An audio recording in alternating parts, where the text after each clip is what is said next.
Okay, so question 3. The starting point for this one, I think, is really the infrared. That's the one that gives you really useful information to get you started with this one. And the thing that's striking about it is it doesn't have the usual suspects. So there are no OHs in this compound. You can see that because you'd have an OH here if it was an alcohol, or one of these big broad ones if it was a carboxylic acid.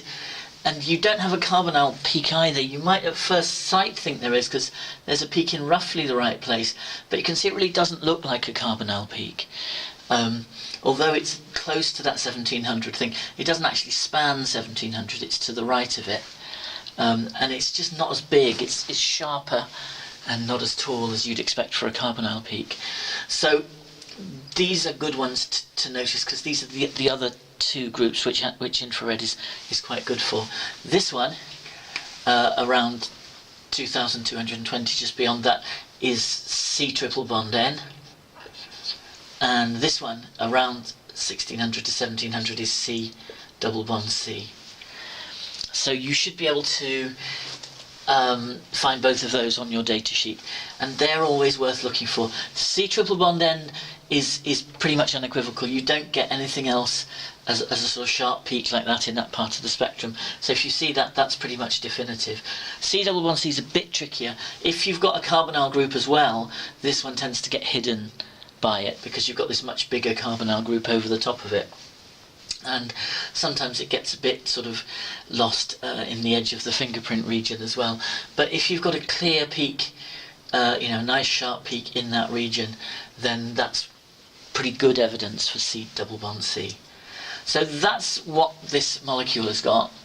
And if you add the masses of those two up together, you've got 26 for the C double bond N and 24 for the C double bond C. So that adds up to 50. And you can see that from the MS, the total MR is only 67 because the molecular ion peak has an M over Z of 67. So what we can say is that we have C double bond N and C double bond C give you a total mass of 50, and the MR, based on the molecular ion peak in the mass spec, remember you've got to really explain that molecular ion peak has an M over Z of 67, therefore the MR is 67, and that means that the difference between those implies that the rest of the molecule just adds up to 17, and that's going to be a carbon and 5 hydrogens probably. It could be another nitrogen, I suppose, in principle, but you've got no evidence for an NH2 or any OHs or anything, so it's likely to be a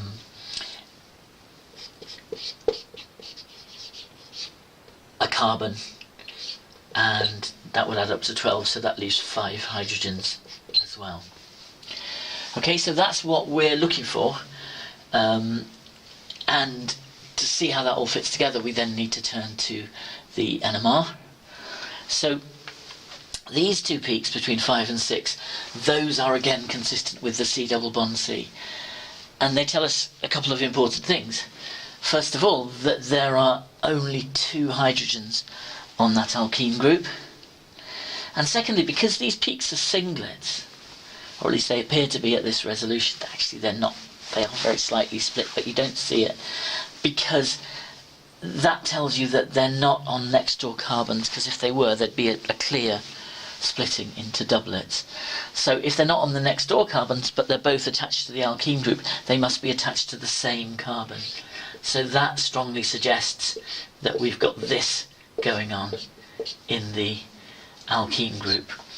2 hydrogens, not equivalent, because remember you can't rotate around a C double bond C, so those won't be equivalent to each other if you've got 2 different groups attached here, which is what we've got. So therefore 2 peaks, both area 1 because there's just 1 hydrogen in each, and crucially not apparently split, which they would be if we had the alternative arrangement like this. Okay, if we had that, then they would be splitting each other and we'd see 2 clear doublets. So that's pretty good evidence for what's going on at this end of the molecule.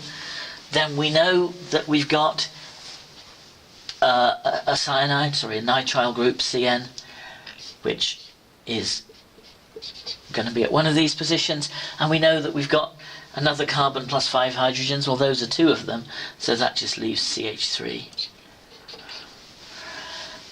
So that looks like it should be the structure. We just check out the rest of the NMR and say, does that CH3 give the sort of peak we'd expect? And the answer is yes, because we've got a peak with area 3 here. The shift is an HCR shift, sort of 0.5 to 2, which is again what we'd expect, because it's HC and then just a normal carbon there. And again, it's a singlet, which is what we'd expect, because the next door carbon is this one, and it has no hydrogens on board. So that is your structure. So again, work it out and then just go through and document everything in the NMR. And again, the one thing we haven't accounted for is the fragment peak in the mass spectrometry. If we look at the difference between the molecular ion peak and that, this is M-26. And you can hopefully spot quite quickly that 26 is the mass of the C double bond N. So that implies that that peak comes from CH2, CH3, having lost the Cn, and of course that has a positive charge on it. And that's everything. So that's question 3.